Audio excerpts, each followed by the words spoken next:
മുൻ ഭാര്യ എലിസബത്ത് ഉദയനെതിരെ പരാതി നൽകി നടൻ ബാല സമൂഹ മാധ്യമങ്ങളിലൂടെ അപമാനിക്കുന്നുവെന്നാണ് പരാതി.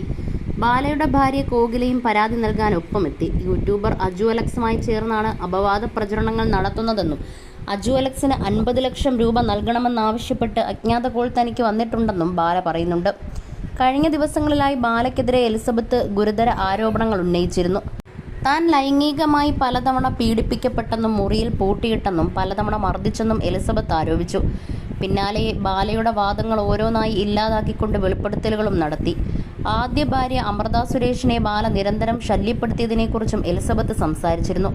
ഇതോടെയാണ് പരാതിയുമായി ബാല മുന്നോട്ട് വന്നിരിക്കുന്നത്. അമ്മയുടെ പ്രായത്തിലുള്ളവരോട് എനിക്ക് ലൈംഗിക താല്പര്യമുണ്ടെന്ന് പറഞ്ഞു. ഇങ്ങനെയൊരു ഡോക്ടർ സംസാരിക്കുമോ? അല്ലെങ്കിൽ മെൻ്റൽ പേഷ്യൻ്റ് സംസാരിക്കുമോ? മറ്റൊരാളുടെ കുടുംബത്തിലേക്ക് കയറുമ്പോഴാണ് പ്രശ്നങ്ങൾ പേഴ്സണലാകുന്നത്. നിയമപ്രകാരം ഇപ്പോൾ ഞാൻ പരാതി നൽകിയിട്ടുണ്ട്. എന്നിട്ടും എൻ്റെ ഭാര്യയെ എടി വാടി എന്ന് പറഞ്ഞാൽ ഞാൻ നടൻ ബാലയായിരിക്കില്ല. ചിലപ്പോൾ ഞാൻ ഇടിക്കും. വയലൻസ് വേണ്ടെന്ന് പറഞ്ഞ് നിയമപരമായി പോയിരിക്കുകയാണ് താനെന്നും ബാല പറയുന്നു. എന്നെയും കുടുംബത്തെയും ഹരാസ് ചെയ്യുകയാണ് ലക്ഷ്യം. കേരളത്തിൽ ആർക്കെങ്കിലും പൈസയില്ലെങ്കിൽ എന്നെക്കുറിച്ച് സംസാരിച്ച് കാശുണ്ടാക്കാൻ പറ്റും. ഇതൊരു തൊഴിലായി എടുത്തിരിക്കുകയാണ്. ഒരു സെലിബ്രിറ്റിയെ പേരെടുത്ത് വിളിച്ച് അപമാനിക്കുന്നു. ഭാര്യ കോകിലയെ എടി വാടി എന്ന് വിളിക്കുന്നു. ഇത് എവിടുത്തെ സംസ്കാരമാണ്? തൻ്റെ അച്ഛനും അമ്മയും ഇതെങ്ങനെ സഹിക്കും? ഇതിനൊരവസാനം വേണ്ടയെന്നും ബാല ചോദിക്കുന്നു. വെബ് സീരീസ് പോലെ എപ്പിസോഡായിട്ടല്ലേ വരുന്നത്? മനസ്സ് നൊന്തൊരു കാര്യം ചോദിക്കട്ടെ, താൻ റേപ്പ് ചെയ്യുന്ന ആളാണോ? ഒരു സ്ത്രീയെ ഒരാൾ 1.5 വർഷം റേപ്പ് ചെയ്തുകൊണ്ടിരിക്കുമോ? ഞാനൊരു കിഡ്നി രോഗിയാണ്. ഓപ്പറേഷൻ കഴിഞ്ഞാണ് എലിസബത്ത് വന്നത്. അതിനു മുൻപ് എലിസബത്ത് എവിടെയായിരുന്നുവെന്നും ബാല ചോദിക്കുന്നു.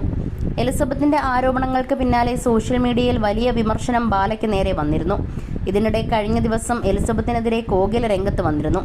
എലിസബത്തിന് മറ്റൊരു ഭർത്താവ് ഉണ്ടായിരുന്നെന്നും മാനസിക രോഗത്തിന് മരുന്ന് കഴിക്കുന്ന ആളാണ് എലിസബത്തെന്നും കോകില ആരോപിച്ചു. ബാലയും കോകിലയും തന്നെ ഭീഷണിപ്പെടുത്തുന്നുണ്ടെന്നാണ് എലിസബത്തിന്റെ ആരോപണം. ബാല നിയമപരമായി മുന്നോട്ട് പോകുകയാണെങ്കിൽ എലിസബത്തും വിട്ടുകൊടുക്കില്ലെന്ന് ഉറപ്പാണ്. തന്റെ ആരോപണങ്ങൾക്ക് തെളിവുകളുണ്ടെന്നും ആവശ്യം വന്നാൽ ഇത് നിയമത്തിന് മുന്നിൽ കൊണ്ടുവരുമെന്നും എലിസബത്ത് നേരത്തെ പറഞ്ഞിരുന്നു. ഇനി ഭയന്നിരിക്കാനില്ലെന്നും എന്തു വന്നാലും നേരിടുമെന്നും എലിസബത്ത് വ്യക്തമാക്കിയതാണ്. ലൈംഗിക പീഡനം, ഗാർഹിക പീഡനം, വിവാഹേതര ബന്ധങ്ങൾ തുടങ്ങി ബാലയ്ക്കെതിരെ എലിസബത്ത് ഉന്നയിക്കുന്ന ആരോപണങ്ങൾ ഏറെയാണ്. ഇത് പോലീസിന് മുന്നിലെത്തിയാൽ ബാലയ്ക്ക് തന്നെ വിനയാകും. നേരത്തെ ആദ്യ ഭാര്യ അമൃത സുരേഷും ബാലയ്ക്കെതിരെ സമാന ആരോപണങ്ങൾ ഉന്നയിച്ചിരുന്നു.